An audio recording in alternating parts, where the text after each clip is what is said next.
And we're back with another exciting episode of Science in Pajamas! Woo!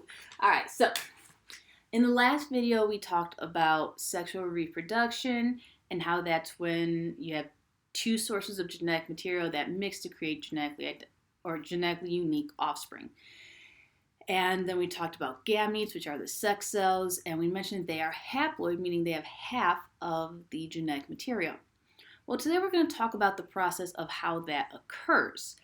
Now, it is a process called meiosis, M-E-I-O-S-I-S. I'm not going to write on the board because there's a lot of steps and I need lots of space. It is similar to mitosis, but there are some differences. Mitosis goes through one set of divisions and creates two genetically identical daughter cells.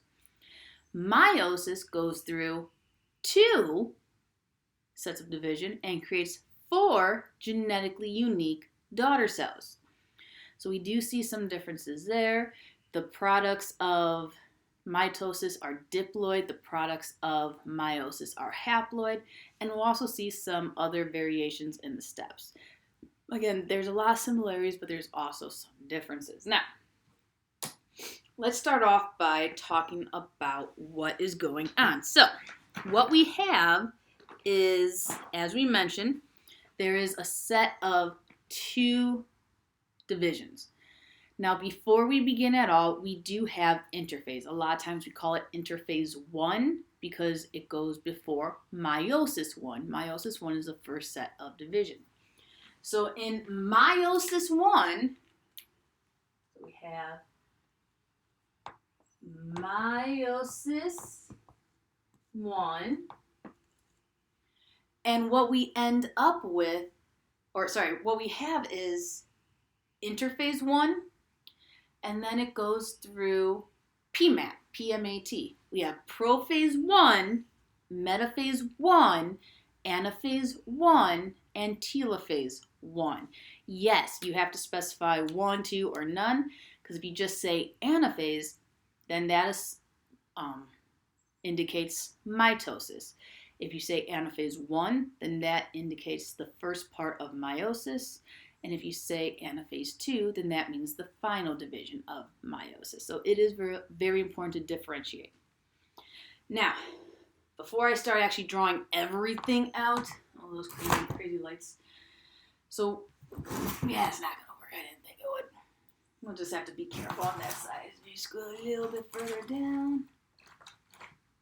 All right, there we go.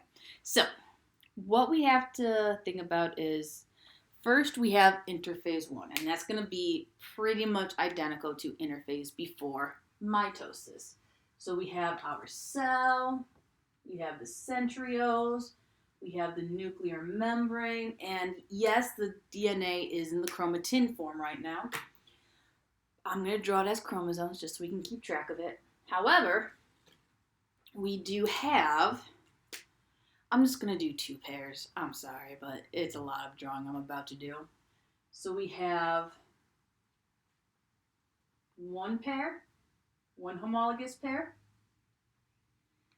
and then we have another homologous pair. That's too similar.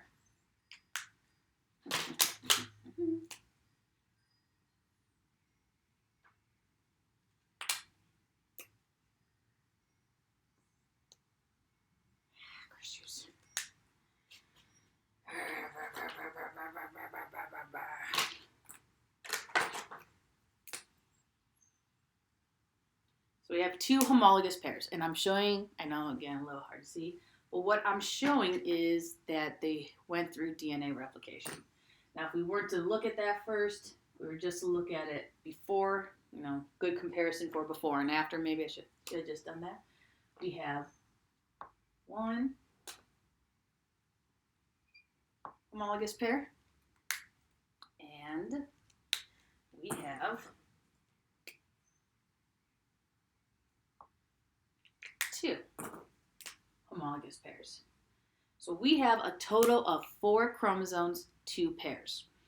Now, in the first part, again, DNA replication would occur during interphase 1.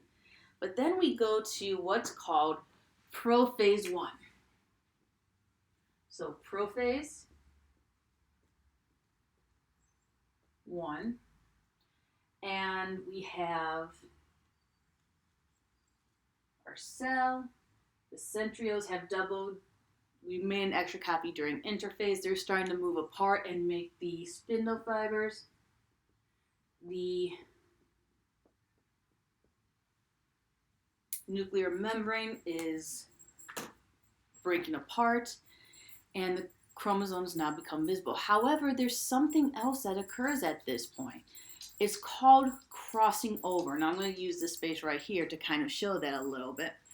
But what it is, inside the disappearing nucleus, when the chromosomes become visible, they actually get super duper close with their homologous buddy.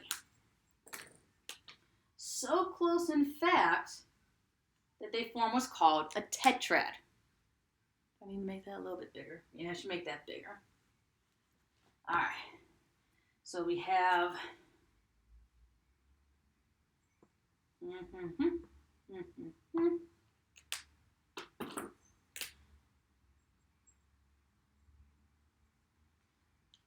So a tetrad is when the homologous pair gets super duper duper close. So close that they actually overlap. Now what's going to happen when they overlap is something called synapsis. They're actually going to bond, they're going to fuse, and then when they separate, they're actually going to exchange some of the information. So what that'll look like is from that, remember, start off with just the purple and just the greenish bluish, to, once they separate, something like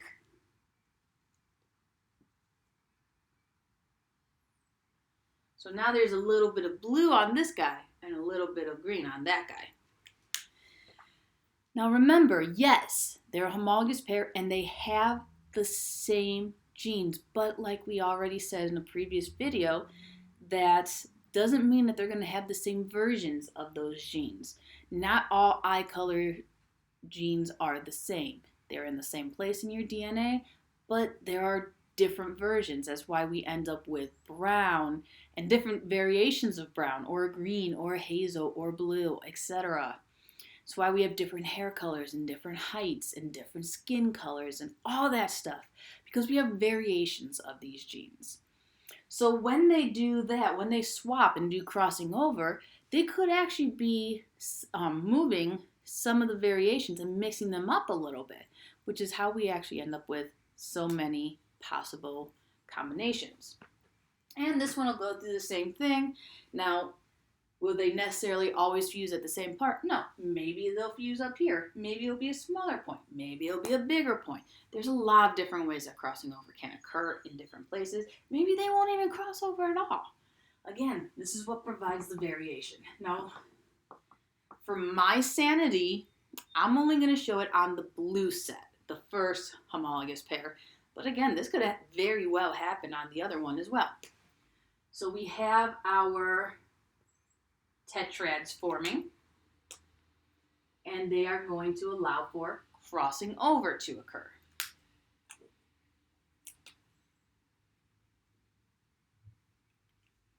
Now remember, you have a lot more than 2 homologous pairs. You have 23 pairs. All right, so once we're done with that, then we go to metaphase 2. We have metaphase 1, prophase 1, metaphase 1. I think the social distancing is starting to get to me. Chromosomes are now on opposite ends of the cell. They finish forming the spindle fibers. The spindle fibers attach to the centromeres of the chromosomes, and they line them up in the middle. However, they're going to line them up very different than mitosis. At this point in mitosis, we saw them line them up single file in the center of the cell. That's not how it's going to be for this one. In this one, they're actually going to line them up 2 by 2 as homologous pairs. So we're going to see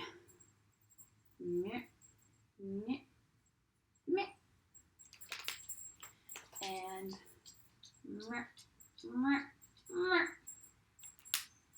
then we have and sorry if my noises disturb you. I do this all the time in class. I don't know why. All right, so now they're lined up 2 by 2 as homologous pairs. That'll take us to the next step, which is anaphase 1. So we have anaphase 1. The centrioles pull on the spindle fibers, causing the spindle fibers to pull on the chromosomes. And we're going to separate the homologous pairs.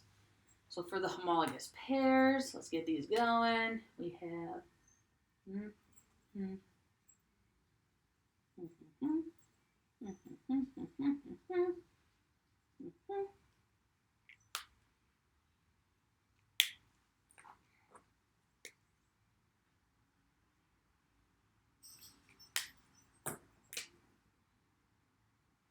all right. So we are separating the homologous pairs, and that'll take us directly to the next part, which is telophase 1 and cytokinesis. So we have telophase 1 along with cytokinesis. And what we have there, the nuclear membrane starts to reform, the spindle fibers get broken apart, and the chromosomes are likely going to go back to chromatin format just for a small break. Now, let me get this going. One moment. All right. And then we have our other chromosomes. Yeah, sometimes I call them chromosomes too. Don't ask me why. I don't know. I just do. Because I'm silly. You guys, if you're my students, you know this.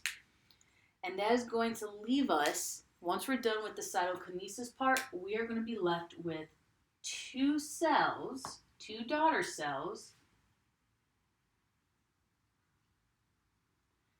And they only have 1 of each homologous pair. They no longer actually have homologous pairs. And that's very important for the next thing I'm about to say. But let me finish drawing the little chromosomes first.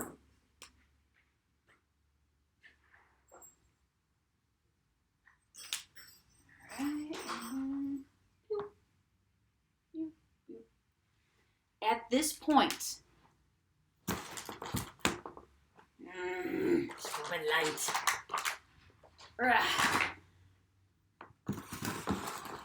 There we go. At this point, these daughter cells are now considered haploid because they no longer have pairs of homologous chromosomes. Yes, they have a chromosome with its replicated buddy, but they no longer have homologous pairs. Since they no longer have homologous pairs, remember we separated the pairs during anaphase 1. Since they no longer have pairs, then they are no longer considered diploid. They are now considered haploid. We're not done. Remember, we said there's 2 sets of divisions. So, that means that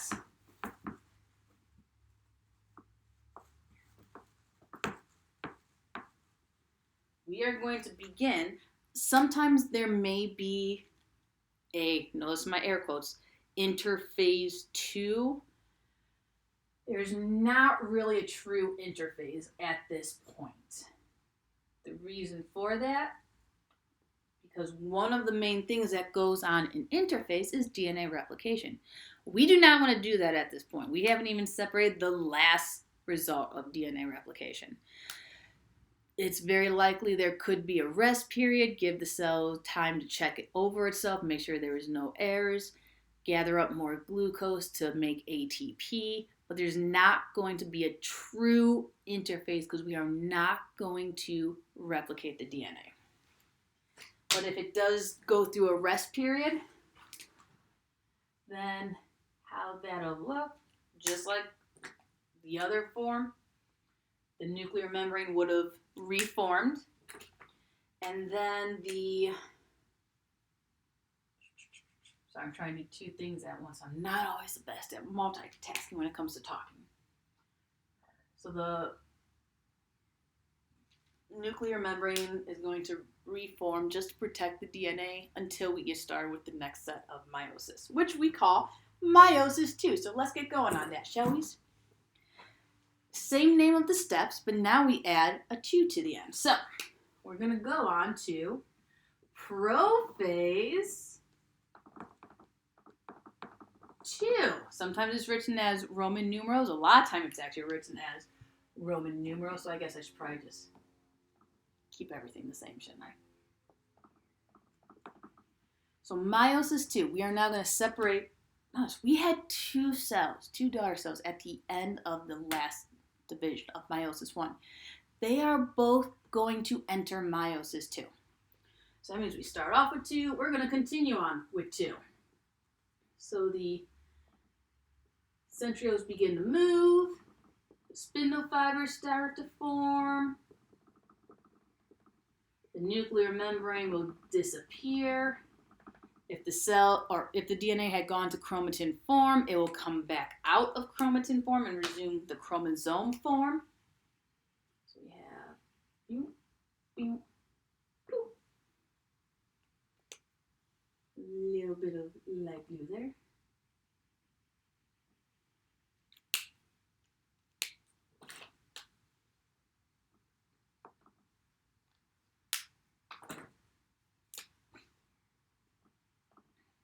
All right. Crossing over will not occur at this point because crossing over occurs between homologous pairs. We no longer have homologous pairs, so that means no crossing over. That is a strictly during prophase 1 thing. We're in prophase 2. No crossing over. No. All right, so prophase 2 leads us to metaphase 2.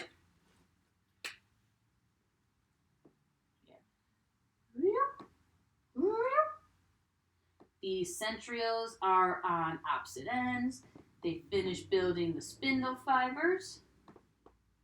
The spindle fibers have attached to the chromosomes at the centromere and are now lining them up in the center of the cell. And this time it will be single file.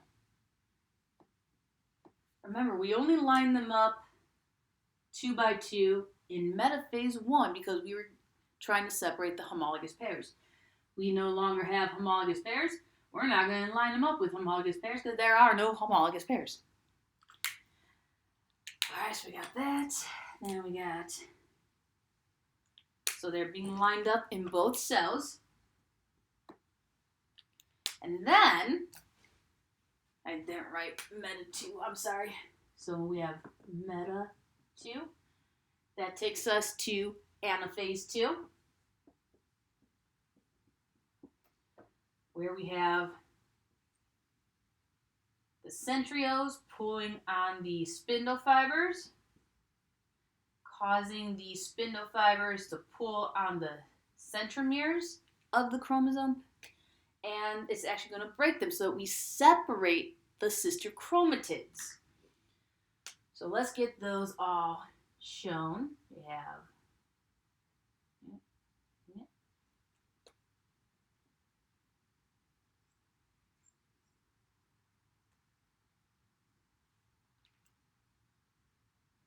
kind of swap those, I'm sorry.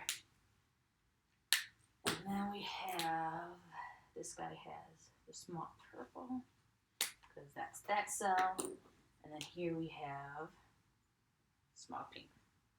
So if you notice, my Meiosis II is very similar to mitosis in terms of how things line up, how things separate.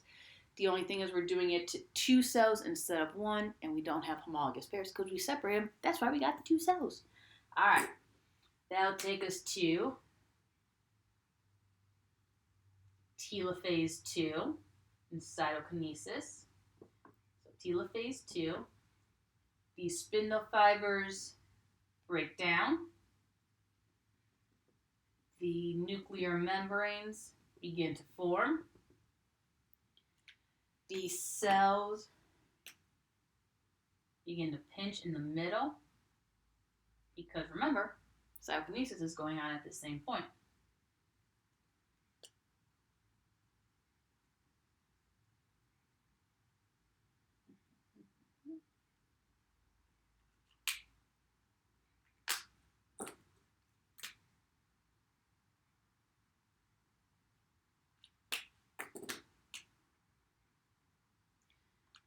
And then we end up with 4 cells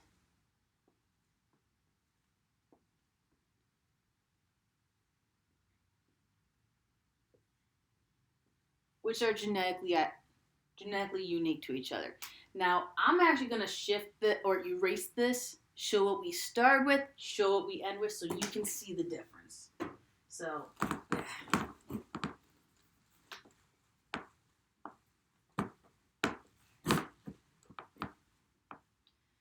So before meiosis, during interphase 1, we had one cell, and then, let's see, I'm going to draw the chromosomes in a moment. And then after meiosis 1 and meiosis 2, we end up with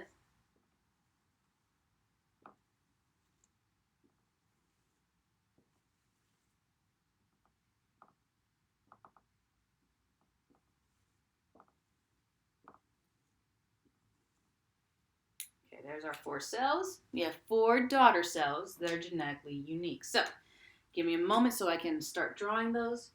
We had, I'm going to start this one off before interphase, so before we did the DNA replication.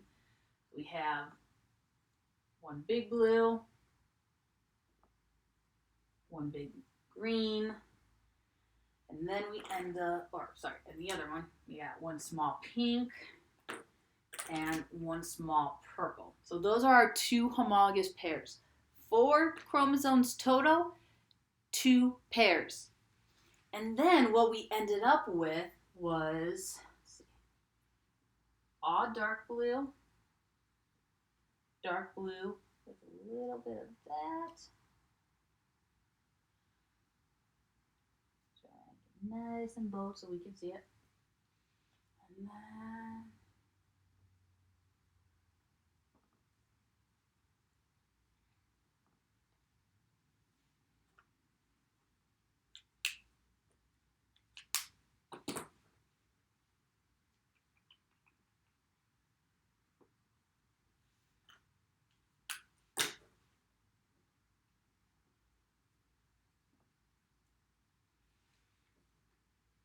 that's what we end with.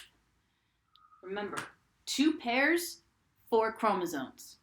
No pairs, and each one only has 2 chromosomes. One big, one small, as opposed to 2 big and 2 small. So this is what we mean by haploid.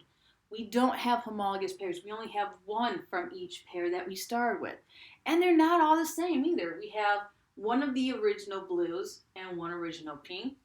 We have a blue, but with a little bit of the green, because remember, crossing over. And then the pink, we got a green with a little bit of blue because of crossing over, and purple, all green, all purple. And in all honesty, there probably would have been some crossing over with the pink and purple.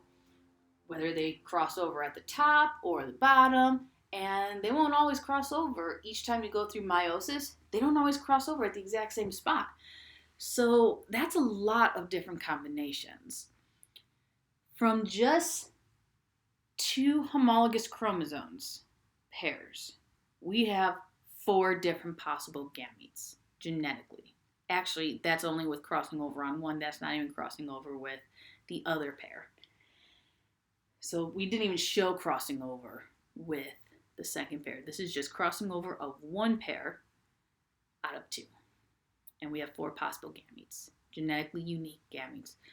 Imagine with your 23 pairs, how much genetic variation that can actually allow for. A ton. And again, that's why humans, we all look similar to each other, and then we have more similarities with our relatives. The closer they are related to us, the more similar we look. But we have a lot of similarities. And what's going on here is we don't look identical. Unless you're an identical twin, you do not look identical. You are not genetically identical to anyone else because of all these possible combinations. Crossing over, where it occurs, how many times does it occur among your pairs? So there's a lot of variation. Anyway, I hope this helps. And until next time, stay healthy, my friends. Bye. Bye-bye.